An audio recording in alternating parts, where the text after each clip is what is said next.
Good evening, everyone, from Trinity-Pawling School. A pleasure to welcome you all to another edition of our Pride Perspectives conversation with the community. We are happy to be offering up, I think this might be our 12th or 13th different webinar series that we've had since really the beginning of the spring.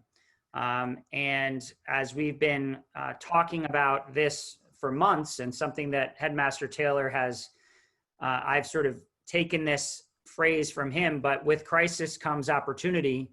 And these 12 webinars that we've had would never have happened had we not been in this situation. And so with that in mind, I hope all of you have had a good summer, that your families have been healthy and safe. And for those of you students and families that will be joining us in a couple weeks, we can't wait to see you. But many of these webinars, they're all on our YouTube channel. They've been recorded. So they go all the way back to our mission statement. Mr. Taylor has done a couple of book clubs that have been fantastic. And then also just questions and talking about our college counseling or our Center for Learning Achievement, or we had a great roundtable with a group of other alumni. So please check those out on our website and on our YouTube channel. So without further ado, tonight we are going to be talking about the ethos of effort that pervades all of our lives and all of what we do at Trinity-Pawling. And we thought the best way to showcase that was to invite a group of alums. And it just so happens, you'll all notice that these alums, the number all starts with a 9. And it had something to do with the fact that Mr. Collins and I went to school with these guys, and Mr. Taylor was also here and was the assistant headmaster for all of these young, fine gentlemen. Before we get to the introductions, there is a Q&A button on your screen. I'm sure many of you have done a Zoom before. You're probably sick of them, and I promise this won't take much more than an hour. But please throw us out some questions throughout the evening, and we will get to them as quickly as we possibly can. So without further ado, we're gonna do our introductions in youngest to most senior. And so, Mr. Emore, you are up. Hi, everyone. Kevin Emore, class of '99. Prior to TP, I was kind of a middle-of-the-road student, a little bit better than average athlete. And I found TP through athletics, oddly, and I was a hockey player at TP. But more than that, I think when I shifted over and transferred to TP, I found my voice for the first time. And I think in many ways, I didn't have anywhere to hide for the first time in a very positive way. There wasn't a large classroom. There weren't 10 teams at the rink. You were held accountable, but not in a punitive way, in a caring way. And I feel like that projection of service from the faculty and the administration of TP is something that was instilled in me and kind of continued as I went to West Point and then spent a ton of time in service. Now I'm at Nike, managing external partners. So a little bit of a different path, but the instillment of service, like through my interaction with Mr. Taylor and a lot of faculty there, is something that of course shows up in the effort system as we talk about this subject matter, but kind of matriculates as we move forward throughout our lives. Great. Thank you, Kevin. Mr. Ferrarone. I don't have as good of a intro as Kevin, but JP Burlington, class of '98. I went to Trinity-Pawling for 4 years. I was actually on the headmaster's dorm my freshman year, so this is good for me. The effort system, you know, it sort of spoke to me at TP because I probably wasn't the best academically, but you know, quickly learned that if you work really hard and try really hard, that the grades will probably come, but if they don't, you're still, you know, given positive feedback that the teachers know you're working hard, and you know, if you get a 1 in effort or a 2 in effort and a C, you know, everybody knows that you're still working hard, or even lower. So I carried that through college, and the classes where professors were like, hey, if you show up every single time, I will not flunk you. Those were great for me. Those were really, really good because I knew I was going to show up. So I brought the effort into my workplace, and I'm one of those guys who sort of gets up really early and outworks you because you could be smarter, but I'm definitely going to outwork you. So that's my thing. All right. Thank you, sir. And Mr. Philpott, I believe you're up next. Perfect. My name is Jay Philpott. I moved to Trinity-Pawling from Lexington, Kentucky, where I got to go to a wonderful private school, day school experience. In the fit, you know, coming from sort of the middle states or the South to New York was really fantastic. During my days today, I'm a father of a teenager and a new middle schooler, and I'm a school person. I work at a school, a day school in Jackson, Mississippi, and so I sort of am with teenagers in this sort of case study all the time, and really excited to be able to share some time with you all tonight and talking about, you know, some of the effort experiences that I had that were quite formative. There's literally a rhythm to my life now that was really established in my 4-year experience at Trinity-Pawling. Thanks, Jay. Mr. Collins. Good evening, everybody. I'm Josh Collins. I'm the Dean of Students. This is my 20th year. Just finished my 20th year, starting my 21st at Trinity-Pawling. I was a 3-year day student at TP. Mr. Taylor actually did my interview, and I know that we've spoken about that. And I do remember saying, "Oh boy, what have I gotten myself into? I'm going to have to work." And thank God I did. And you know, listening to JB, he kind of stole my intro because, you know, that's the kind of thing I talk about all the time. And it's not about your academic product. It's about your academic effort. And, you know, and as you push yourself, likely you're going to push your grades higher as well. And, you know, I stuck with that for 3 years. And, you know, I think looking back on my time, I really enjoyed pushing myself as a student.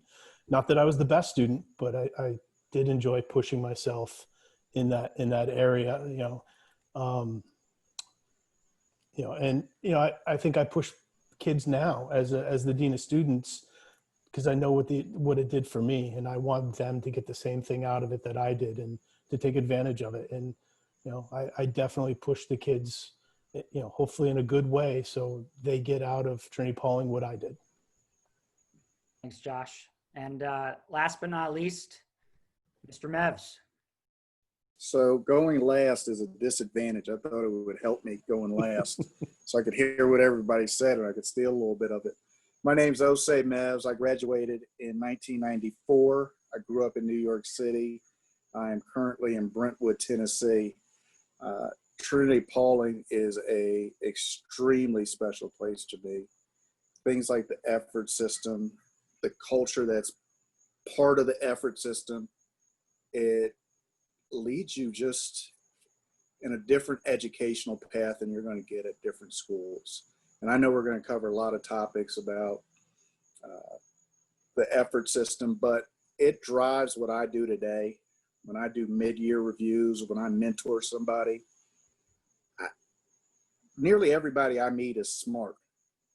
But are you able to put that smart into effect with your work? And I think Josh said academic effort, work effort is what I look at. I gave a recommendation on the phone the other day, and I said, the thing about Erica is she doesn't know it. She's going to work hard Friday, Saturday, Sunday to come back Monday prepared. But that was a Trinity-Pawling lesson and a trait that I've learned to appreciate and adopt myself from the effort system. So I'm excited to talk about it tonight. Thanks, Osei. And for those who don't know me, JP Burlington, also class of 95, and spent 4 years here with all of these guys, unfortunately, except for Kevin. We missed each other by just a year. But the effort system for me was everything. It drove me and it made my existence, whether it was on the athletic field or on stage or wherever it might have been in the dormitory, it made my existence at Trinity-Pawling what it is today. It probably had a lot to do with why I decided to come back twice in 2 different stints. And I also was interviewed by Headmaster Taylor back when he was in the admissions office. So it is an incredible circle of life, and the effort system, had everything to do about my 4 years here. And so we have not introduced our headmaster, but without further ado, I'll let him give a little introduction to the evening. But Headmaster Taylor. Thank you. And let me just say, it's great to see all of you guys again. It's wonderful to be in this same space with you. And thank you to all of you who have joined us from your homes for this program, or if you've joined us in a previous program. I'm the only one on the screen on this session who did not have the effort system. In high school. In fact, I went to a good public high school, but I really didn't have to work very hard. Nobody really pushed me to work very hard. And it wasn't until I got to college where I learned how to be a student. And it was just out of a sheer survival mode to apply myself and to figure out how to do all this. But then when I started at Trinity-Pawling, right out of graduate school, I got a crash course in the effort system. How to, teaching 4 classes and 3 or 4 preps, coaching 3 seasons of sports, being on the dorm with some troublemakers like Jay and JB and others, and how do you balance all that? Well, you balance by digging in and working hard. And I remember my first year teaching at Trinity-Pawling, my wife was pregnant with our eldest son. We had gone to a child birthing class, and the night before comments were due. And for teachers, writing comments, we write comments on all the students and how their performance has been. And I had never done that before. And I didn't have my whole time. I didn't manage it well. And I got back from this class around 9 o'clock, and I said, okay, I've got to start doing that now. And I had to write 75 comments. And I stayed up all night for the first time since maybe sophomore year in college doing that work. And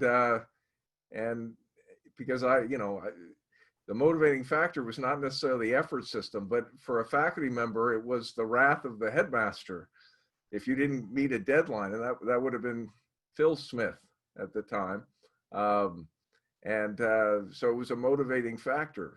So I learned the effort system as a professional here too. And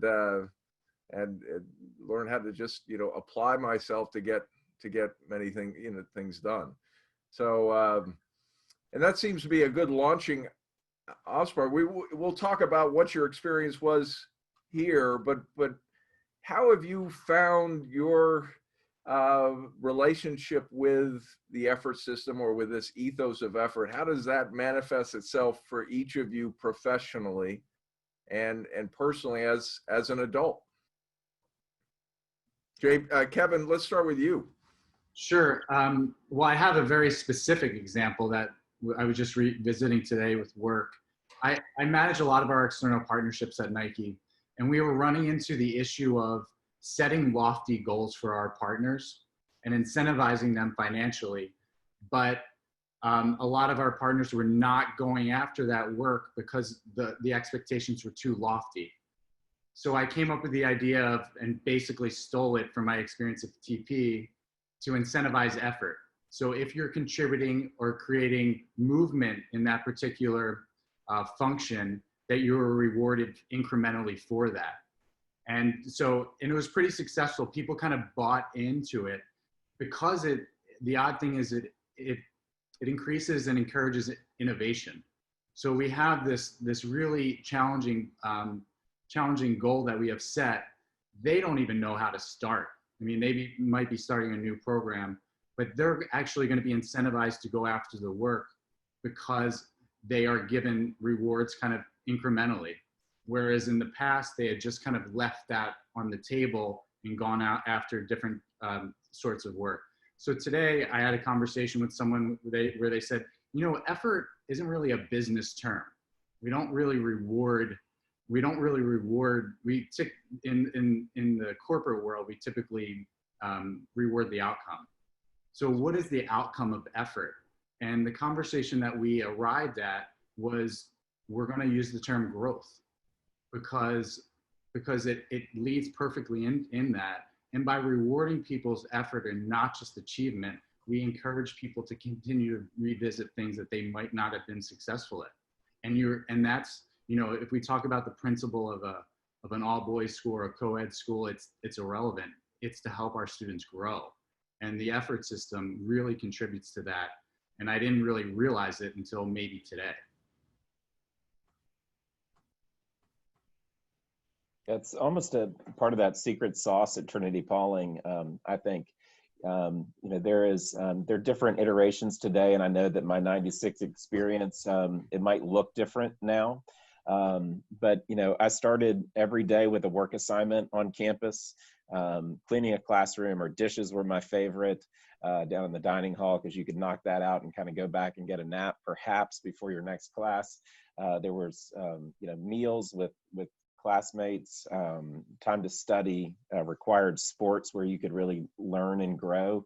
And it just really created a form and a strong plan for every single day.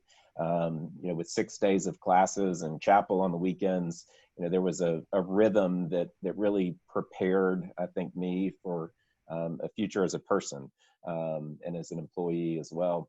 There was another day as well when I think of the effort system, where I thought that I was working pretty hard and I thought I was being pretty responsible, and I signed up for a trip in Pawling to go see a local prison.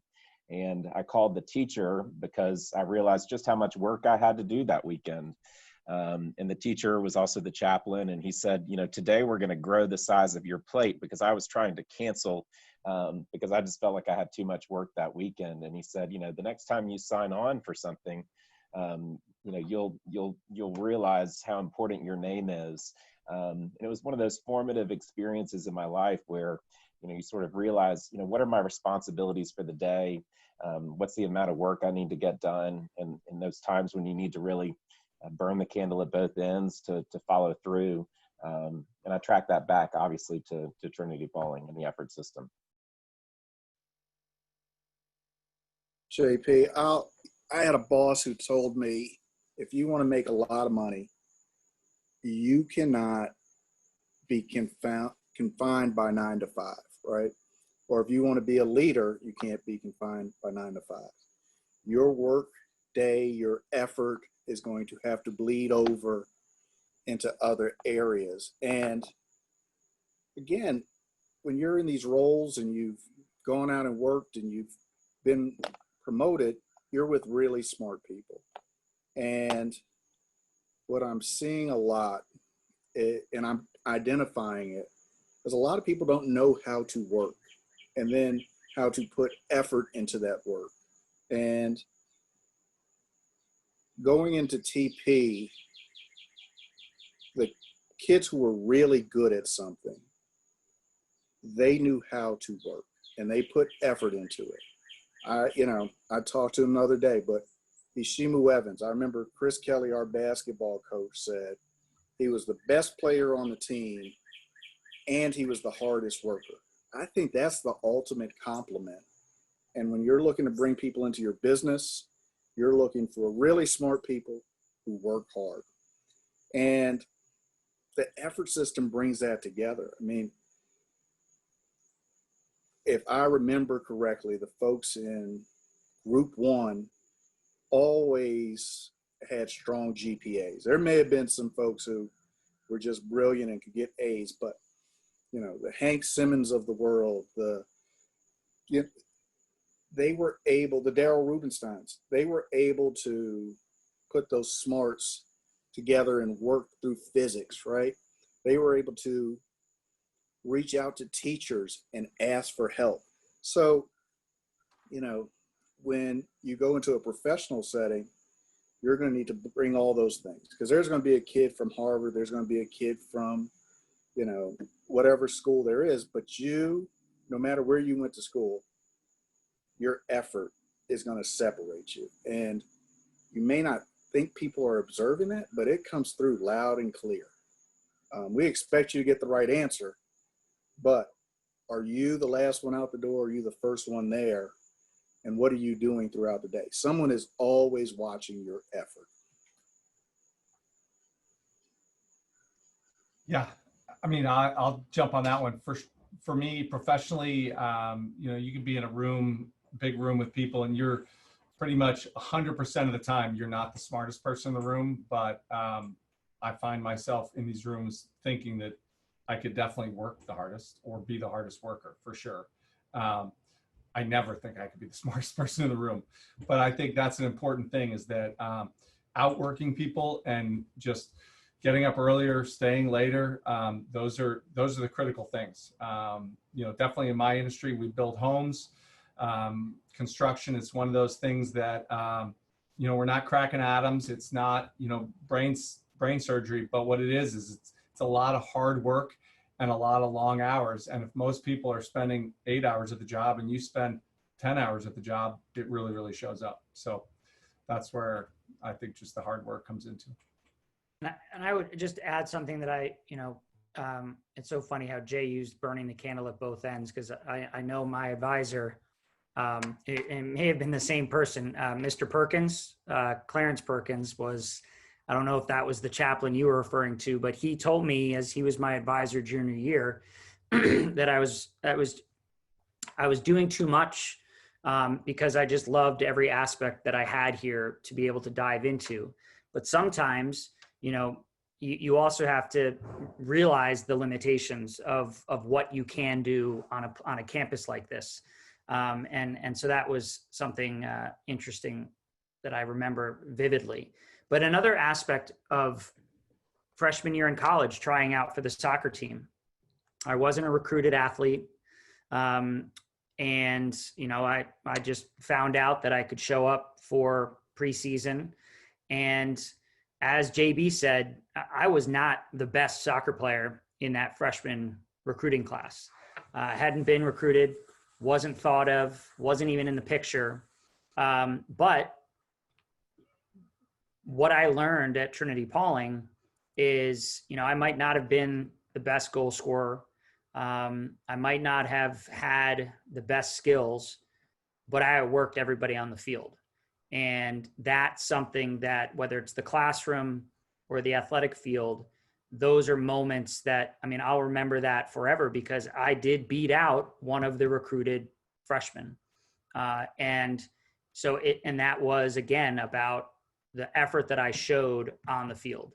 And there's thousands of stories of that throughout Trinity-Pawling's history, and what made the difference for so many different student athletes, artists, musicians, what have you. So I think that's just something, for the alums on this call, I'm sure they remember those days, but also for the future students. That's something to always remember, that as everyone has said, teachers, your manager, they'll notice the extra effort every time. Mr. Collins, do you have anything to add before I ask Mr. Taylor a question? Sure. I think for me, I work with the effort system nearly every day, and as it comes out of my office. But I would even take a little bit different of a turn on here and say, in terms of being a parent, and having my son being a student here, and seeing his grades, an academic product is super important. But the first thing I look to are the effort grades next to that number. You know, be like, hey, 90 was awesome, but why 3, right? What could you have done better? You know, that kind of thing. And then conversely, you know, and I do use this with my daughter as well. In her school, you got an 82. Did you work your hardest? Did you do your best? What could you have done differently to, you know, and if you worked your hardest and that's your best effort, that 82 is fine. I'm happy with that. As long as you can look yourself in the mirror and say, hey, I worked my tail off for this, that's okay. You know, because as, you know, JB had said earlier, you know, achievement doesn't always represent effort, you know, so as long as those kids know that they put in the effort, you know, everybody wants good grades, but sometimes effort outweighs your achievement. JP, I did want to add one quick thing when we talk about effort. There's a difference between blind effort and directed effort. And I think, you know, we talk about blind effort, but what TP it's kind of underneath the surface a little bit, but the structure of TP and the demands that are put on you academically, athletically, and socially make you direct your effort in effective ways, because we have so many things going on, and it's a skill that you have to learn. So we have so many things going on. If we put 100% of our time in each one of them, we would come up short. So by that really challenging schedule, I think we're maybe accidentally, or maybe it's planned, but we're teaching people how to direct that effort appropriately. So before we go any further, Mr. Taylor, can you actually just give us a little history on the effort system, and you know, if you know the answer to this, like how was it implemented? Why was it implemented? Who may have come up with it? You know, and just a little bit of the highlights of the 70s, 80s, and today.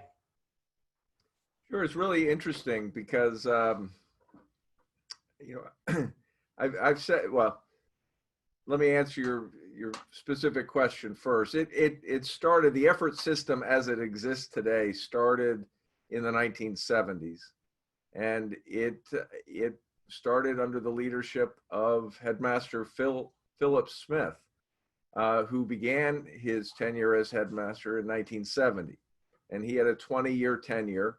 And he had come from a school, the university school in Milwaukee, that had done something similar.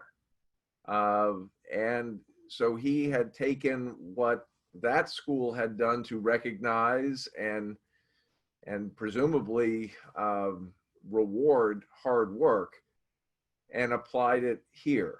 And I'm sure what he found is that in a boarding environment, you can be so much more comprehensive in that type of approach. And I'm sure he found that, because when I left Trinity-Pawling and went to be the head of a day school, I tried to do something similar, and it really isn't as, in a school setting, it's much harder in a day environment, especially a larger day environment where maybe not everybody is playing sports. Excuse me. My phone was ringing. But you know, in a small boarding school environment, you can be really comprehensive about it. Now, one of the real strengths of Trinity-Pawling is that it essentially has existed for over 100 years in 3 different iterations. There was the Pawling School that was from 1907 until 1941. And then when the school closed because of World War II and the economics of the time, it reopened in 1946 with the first class graduating in 1947 as the Trinity-Pawling School, with the connection with Trinity School in New York City. And then in 1978, Trinity-Pawling became its own independent, separate school from Trinity School in New York City. Why do I go into all that? I think one of the remarkable strengths of Trinity-Pawling is the consistency and continuity from its founding, going through 3 different iterations. different governance structures and all that. But the school has remained remarkably consistent. There are many schools that didn't have 3 different iterations. They've just had 1 iteration, and they've become something different. You know, they were this way 10 years ago, then they became something totally different 10 years later. And they sort of have meandered their way in different directions. But at its founding, Dr. Gamage recognized the importance of effort and talked about the importance of effort. You know, there's a quote that we're all familiar with because it's been in a bunch of our publications from Dr. Gamage. A boy only truly fails when he fails to try. And that goes back to the early 1900s. And so when Phil Smith brought this idea from another school, it quickly became its own entity in a resident, boarding school environment, but it also tied into something that existed at its founding in the Pawling School. And that was the strong focus on character and effort that Dr. Gamage had at the core of his educational philosophy. One of the things that's kind of neat too is just thinking about the fact that there might be some current parents, on this. One of the benefits I think probably all of these alumni had is that parents really partnered with the school and reinforced it. And it became even more important because of the payphone in the hallway. And I'm sure there are probably cell phones now, somewhere on campus. But, having parents ask you, how hard did you work? I wasn't there, for school, this month because I entrusted you to Trinity-Pawling. How hard did you work? And, it was really great. And it created bigger dividends, I think, for me as an alum or as a student at the time, because my parents also valued that and were reinforcing it every time I called home. If I said, gosh, this teacher was unfair, they would say, well, obviously you're not working hard enough because it's right there on the score. It's not the teacher's fault. You need to fix that on your own. So, for current parents on here, I think this has also been a time-trusted tradition at the school because it's that positive, family partnership. Thanks, Jay. One of the questions that has come in, and they're 2 questions, but they have a similar feeling to them for me. And this is actually potentially more of a student who does well academically, but doesn't always put his best forward regarding academics and effort in academics. So how does one, maybe as a parent or as a teacher, or obviously as a manager, how do you encourage a student to try harder? And then another question that's in there is just how does one maintain constant effort, which I think we've kind of talked about, but let's kind of go to that first one. But how do we encourage kids to try harder? And I know, Josh, the effort system itself, even though none of us like to talk about the incentives that are built upon the system. But, I'd love to hear, how you encourage our students, whether it's family, we can kind of go around the horn and see what people think. So JP, I look at a brilliant kid, right, in this COVID world. I can get an A without trying. It makes it easy to walk away. And we're looking at COVID. You're going to have to do things differently. You got to be committed to having a screen in front of you, nobody next to you in the classroom. How committed are you to this learning? How committed are you to this work? And if you're brilliant and you have no connection, you can walk away and stop and not care about what you achieve. And working hard is almost a pay-in for yourself, right? So you're building in sweat equity. You see yourself connected to the work you do. And I will never knock a brilliant person for doing well and getting great grades and getting the right answer, but it's easy for them to step away. And if there's some adversity there, I have no reason to really stay connected to this project. I have no reason to stay connected to this classroom. And I can take my foot off the gas and my A quickly can become a B, right? My B can quickly become a C just because I'm not connected to the work and to the mission. So that's how I see that. Sorry about that, Kevin.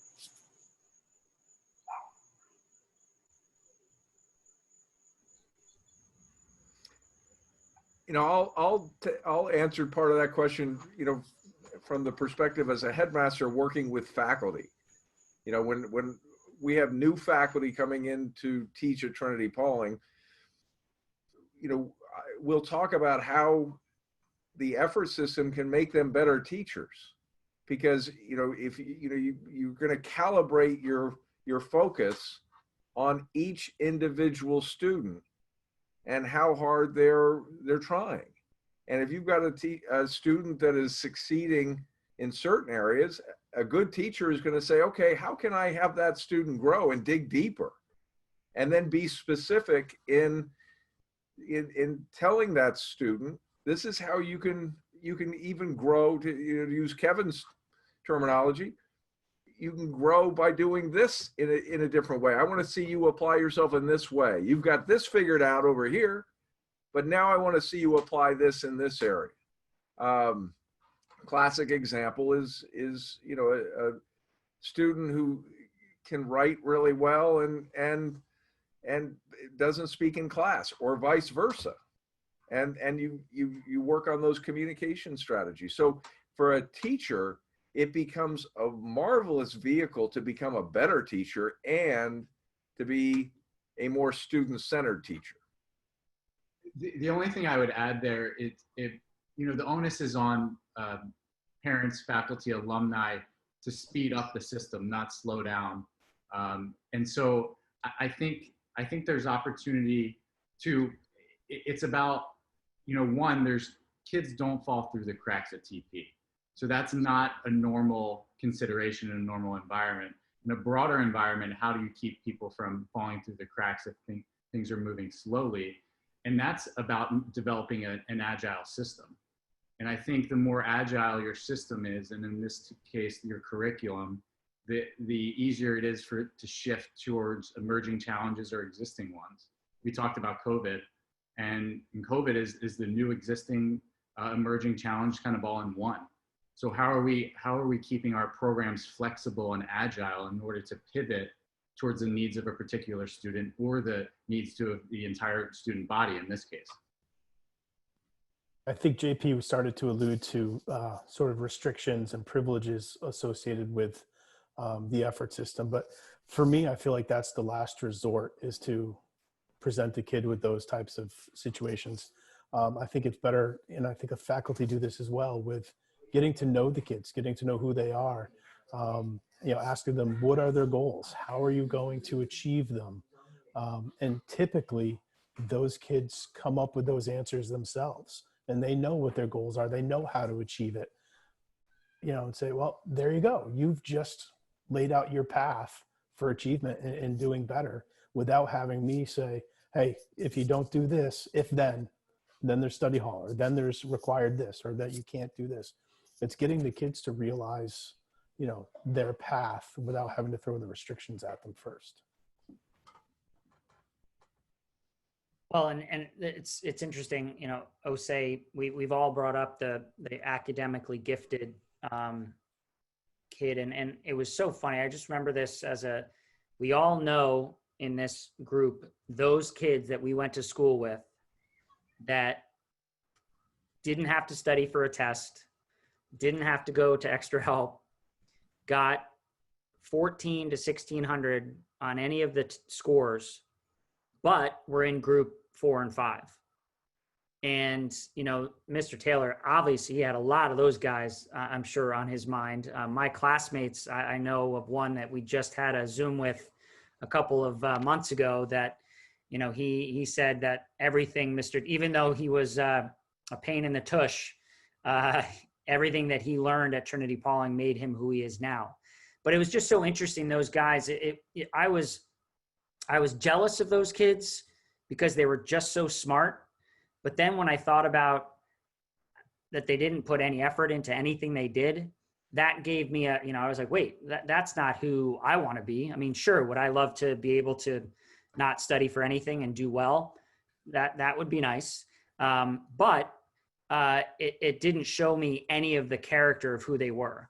And I think that has a lot to do with who we are as Trinity-Pawling alums, and who we are as parents and workers. Can I jump in with something on this? Because, I want to flip it around a bit. And it comes from the perspective of self-awareness, which is one of our objectives. That's one of the key areas of this portrait of a graduate that we've worked on. And I'll use the example of golf. I love golf, and I could go out and I could practice if I had the time. I'd spend a lot of effort working on my swing, but JP, I'm never going to be the golfer that you are. And so there are times where the effort is not going to I'm not going to be a scratch golfer, no matter how hard I try. But that doesn't make the process any less enjoyable or the game any less enjoyable for me. And I think that comes from this idea of self-awareness. And I think that if you're going to focus on effort, and especially the way that we do, I think you also have to focus on building self-awareness, because otherwise you could lead to a false conclusion that, okay, if you work really hard, you're going to be successful at everything. And you will find success, but there are certain things that you may not be able to do to the extent that you may aspire to. I don't know. What do you all have to say about sort of the role of self-awareness and effort? Bill, I think I have the perfect example. So I don't know if it was an official rule that we had to do sports, we had to do a artistic activity, and I chose choir. I was not going to, JP was in the choir with me, and I was not going to be a talented singer at all, but I enjoyed it, right? And that was one of those things that I knew, that self-awareness. I was not going to be in the trinitones, but I just wanted to go to choir and sing and just have fun and not have the pressure of trying to be the best singer or try to be get a solo, right? I just wanted to go to choir, and the effort system allowed me to do that and be rewarded for it. So it's a small thing, but it's to your point. Mm-hmm. It allows you to be aware and to do things and open up opportunities for things that you want to do, but necessarily aren't going to be the best at. So that spoke to my choir experience. JP can tell you how great of a singer I was. Never. I don't remember it at all.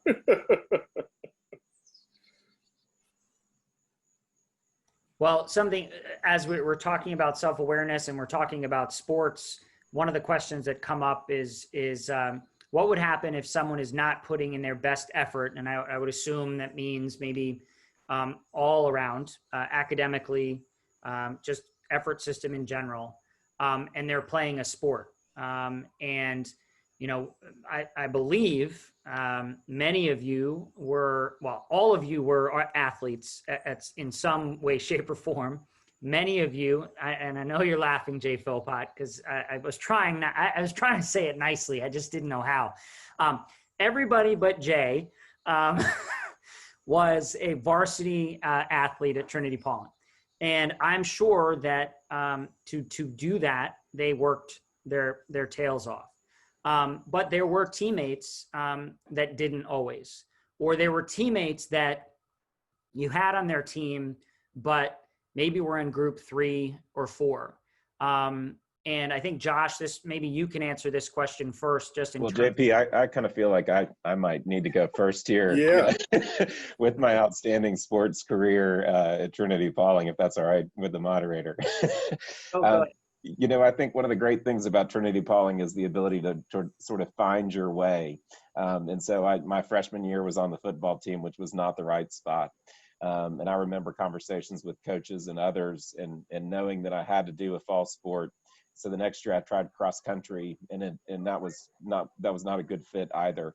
But I remember my effort was celebrated with this last minute finish, and I think it might position me, you know, for the Hall of Fame there, for this one run where I beat someone from behind. But I was not going to let him outwork me, and that was from Trinity-Pawling. But then I found this love of cycling, and experiences these great 2 years, and no matter the outstanding athletic accomplishments or the physical growth that people can have, I think Trinity-Pawling pushes you. You know, the athletic program there is an extension of that effort system, and it's celebrated when you have these amazing wins in your cross country career. Glad you're laughing. I'm glad you're laughing. Oh, well, and I'm speaking as someone who JB probably pushed a little bit on the lacrosse field. I think that it's a common thread of accountability at TP. When we talk about effort, when we talk about accountability in the locker room or in the classroom, it's kind of the same. And being in a boarding school atmosphere, it doesn't let you escape difficult conversations. And that's why TP is such a fantastic leadership institution. Is part of being a leader is having challenging conversations with people. And a lot of that, a lot of your ability to do that comes with your own self-awareness, what you're good at, what you maybe have fallen short in the past, because at some point you're going to have to hold people accountable and have those challenging conversations. And in a normal high school, you know, where I was in Philadelphia, you can just kind of blend into the crowd. You can move away in a different direction than that friend group. But at TP, you're kind of there, and you're going to be there whether you want to move away from that friend group or not. And it really encourages accountability, open dialogue, and transparent conversations. And those are really fundamental principles behind leadership. I think JP, I'm sorry. No, go, Josh. I think typically we don't hold kids out of sports for their academic performance, and we try to separate those a little bit. But I think, as Kevin was saying, there's accountability. There's accountability with your teammates, and there's accountability with your coaches. And there are several programs that have, some requirements, some grade requirements or effort requirements, saying, hey, if you want to be part of this program, I'm expecting you to put in your best effort everywhere, not just in lacrosse or not just in, football, whatever sport it happens to be, that you're here as a student, and as a citizen. And that's where, you need to have this global sort of holistic view of effort, not just athletics, not just one part of your day, but sort of everywhere. And again, I think whether it's your teammates, your coaches, your advisor, at times your dorm parent, administration, being a small school, people have conversations about kids, and, we really want to make sure that they have someone, talking to them and advocating for them and making sure that they are on the right path, so they don't fall through the cracks, as Kevin had said. Yeah, I mean, I'll push on that. I mean, I think that for athletics, just like everything at the school, you could have a great athlete who just doesn't push himself. And the effort system for me is like, it's both a carrot and a stick at the same time. And the kids who need the stick, it's a stick. And the kids who need the carrot, it can really be a carrot. So it's one of those few things that really works out. And then, for me, I always thought, I worked real hard in athletics, but there were some kids who didn't, who were better. And that was, very problematic for me. But I always thought that the effort system, that sort of, as Josh says, the holistic thing, it was like, everybody's got to get all their stuff done as a group, because it was like, we were going to have a meeting after dinner. If you were low in the effort system, you couldn't go to that meeting. You had to go to study hall, or so there's different things. Instead of study hall, we'd watch film or we'd do things like that. Get out of Saturday study hall, get down to the field house early, do prep time that way. So it's sort of like, you got to get all your business done, and then, each thing benefits. So I think, one thing doesn't do it, but all together, it's a huge motivator. At least it was for me. And, when you speak about accountability, I've got this specific image and memory in mind, but I'm sure each of you could speak to this, but I think it was Jay, I think it was your class, and I'm not going to use the name of your classmate, but he was a gifted athlete, but he was terrible at going to chapel, and I think that it got to the point in senior year where it was really compromising whether or not he was going to graduate or not. And I remember your class set up a rotation, right? Am I correct? It was your class where you went and you got him, you had classmates get him out of bed every morning and get him to chapel. That's right. That's right. And now, I think some of that, when you feel those people, those classmates around you sort of pushing you, he's sort of now moved into some executive coaching, and was which I think is definitely right out of Trinity-Pawling, and the outcome of feeling supported and realizing that other teammates are counting on you and pushing you forward. So you're exactly right. What I also think is important to talk about is those coaches, the coaches and the advisors, and how proud they are. Because we hear about it. I have a couple of varsity coaches that their offices are close by, and when the effort system, the grades come out every 5 to 6 weeks, they are just honed in, and they're checking on every one of their athletes, and because of that accountability.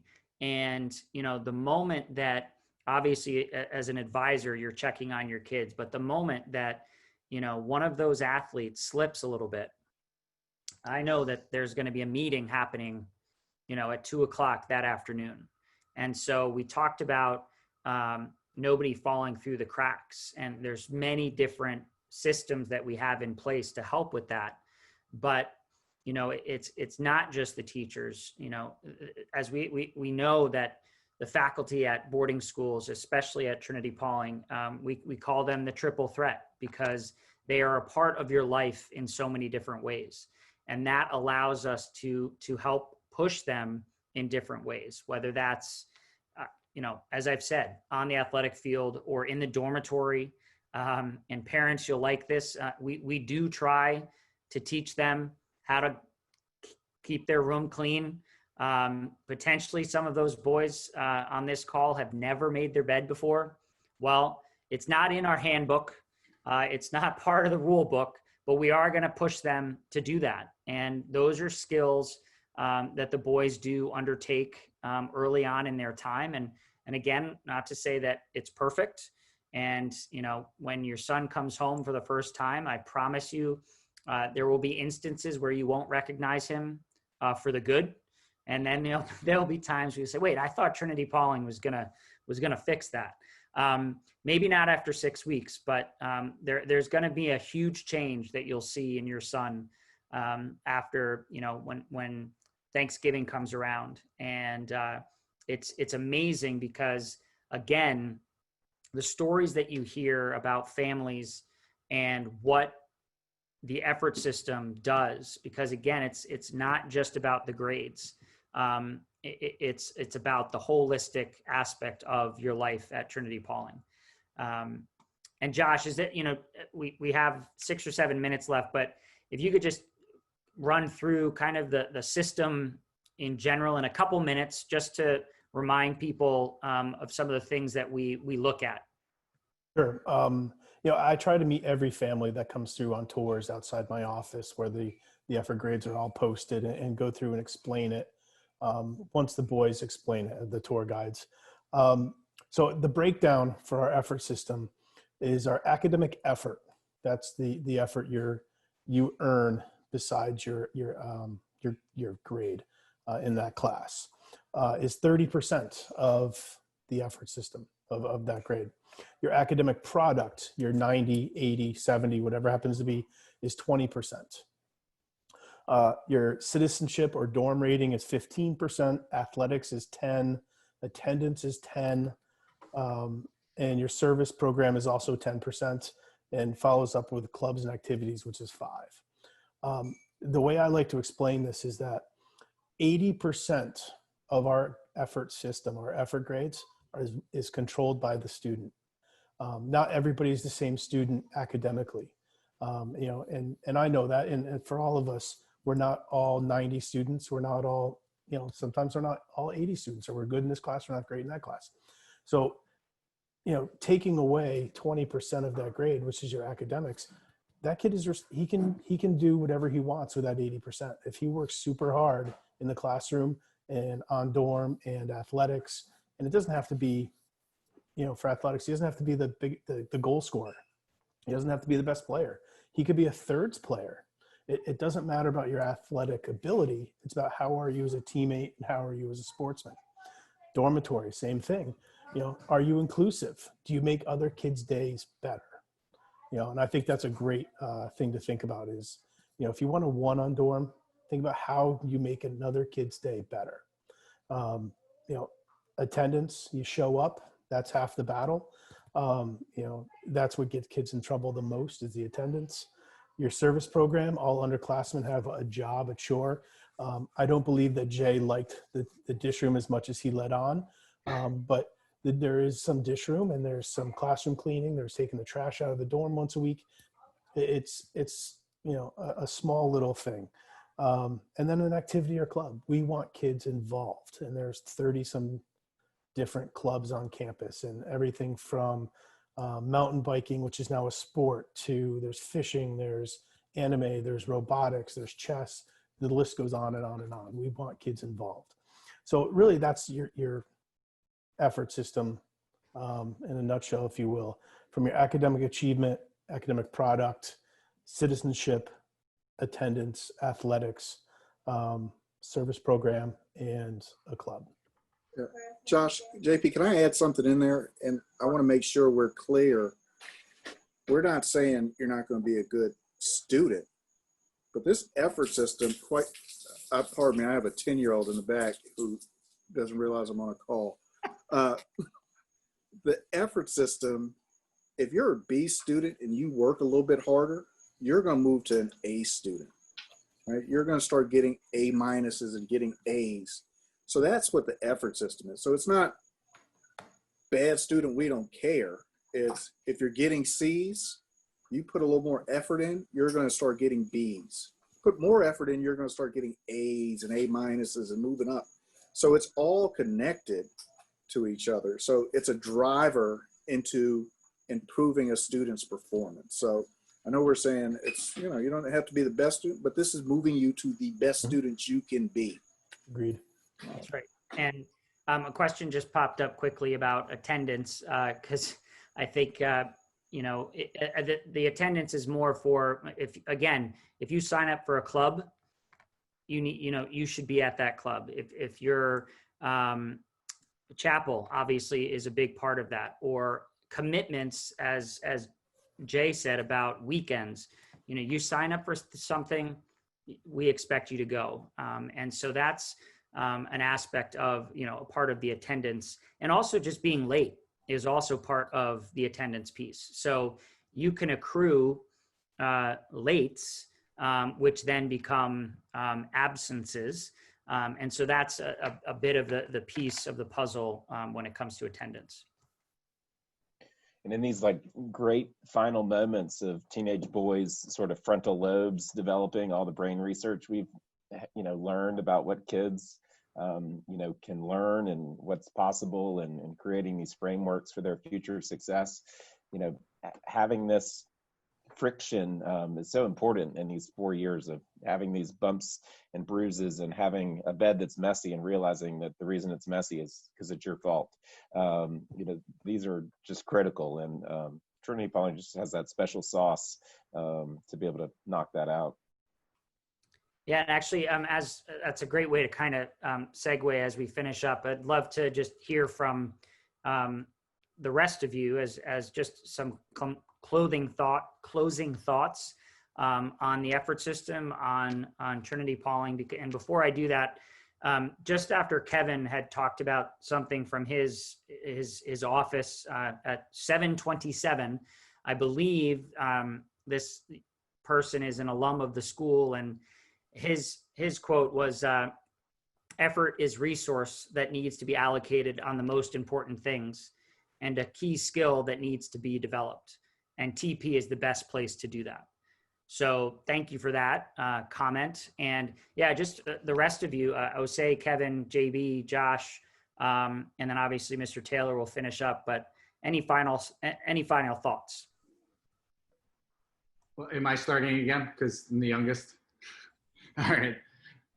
Well, I wish I could just take that quote from the chat, but I think just revisiting one thing that I said when I said that, and it was kind of said off the cuff, that nobody falls through the cracks at TP. That doesn't mean that people don't fail. And it's two different conversations. No one is ever going to fail at TP because nobody was paying attention enough to correct their behavior. And and as I mentioned before, it's done in such a caring way, and it's not in a punitive way, and it helps you grow and develop as a person. I can't say enough, and this sounds like a sales pitch, but I cannot say enough about what TP did in terms of, one, my self-awareness. Mr. Taylor talked a little bit about it. Two, being able to have really challenging conversations.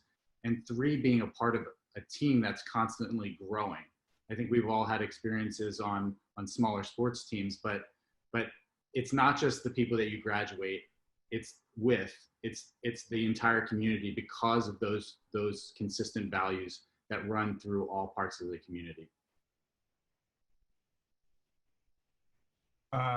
Well, I'll leave you guys with one of my favorite quotes, and it's a Vince Lombardi quote, and it's perfection is not attainable, but if we chase perfection, we can catch excellence.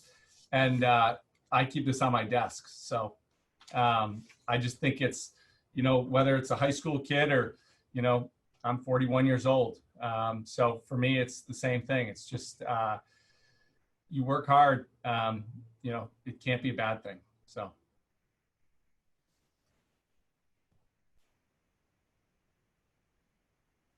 Osei, any brilliant words from the South?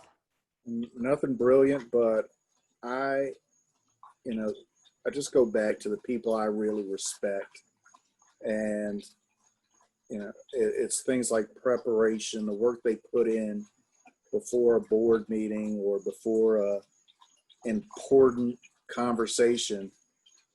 And then I look at it again, I'm surprised there's a correlation between the work they've done and that person is most of the time successful. There really is a strong correlation between preparation, work, how much you put into it, and success. And I appreciate it. And I hope I have a little bit of it myself, but it really is when you see someone who does that really well, who works hard and puts that attention on the right things, it's something special. And that person, you're going to see that person be successful in what they do.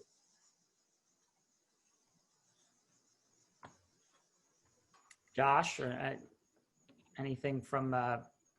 Yeah, I think, not that I'm great at philosophizing, but I think just 20 years of being at Trinity-Pawling and working with kids and believing in the effort system and paying forward, my experience and hoping that, there are lots of other kids in the next 20 years that come away from Trinity-Pawling with similar experiences that we've all had. I think that says more than anything else is the fact that, I've been here for 20 years, JP, back again, and the number of other alums who are at Trinity-Pawling working here, I think says a lot. Bill? On March 11th was the day, if I recall correctly, is when they declared this a pandemic. And you know, I sort of think of the effort system of how it has guided this school as an institution to deal with this challenge. I mean, you know, we first decided we were going to be remote for 2 weeks, and then everyone was going to come back, you know, April 13th. And then 3 days later, we were stuck with the reality that we were going to be remote for the term. And that was really, you know, that was so disappointing to so many, particularly every senior and everybody who was looking forward to the spring at Trinity-Pawling. You guys remember how special that is, and the traditions. But, you know, as an institution, as a community, we persevered, we were creative, we adapted, you know, we grew with the challenge, and we dug in and we worked hard.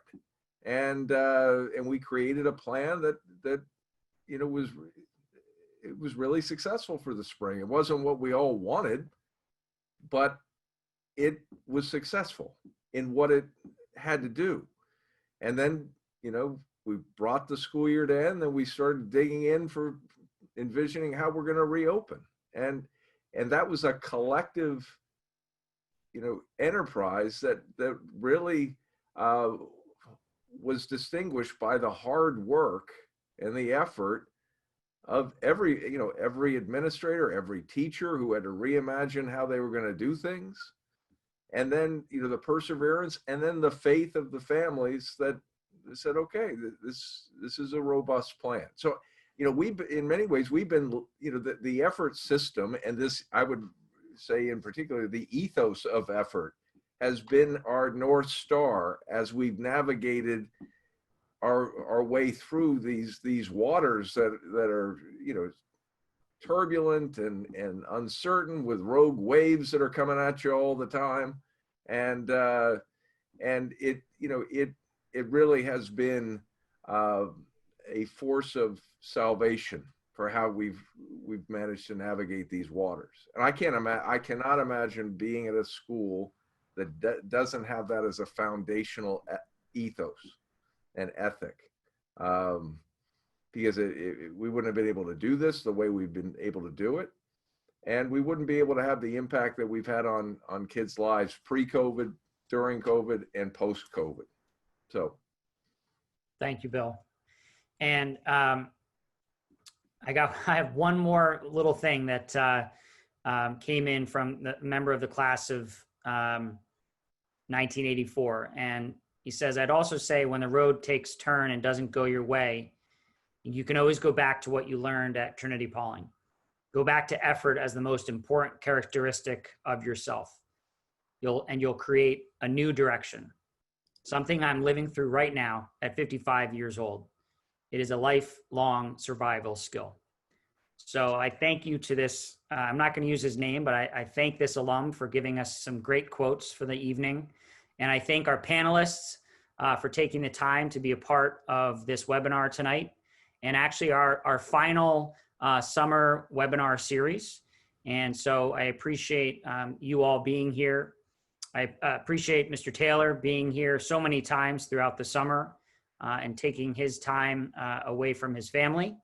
But as with all things, this won't stop. We'll have some more webinars throughout the fall, specifically geared more towards admissions and the coming admission season.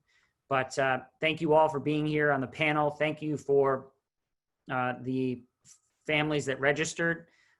It was a pleasure giving you this information and instilling in you a little bit more about what Trinity-Pawling has done for many and will do for your sons. And with that, thank you all. Have a fantastic rest of the summer. And as always, please be safe and healthy, and we look forward to seeing you in the future. and I'd like just to say, Jay, JB, Osei, and Kevin, it was great to see you. I see JP and Josh all the time, but you guys, it was great to see you again. Enjoyed it myself. It's good to see you guys. Same here. Thanks, everyone. Thank you all. Thank Have a you. great night. Bye.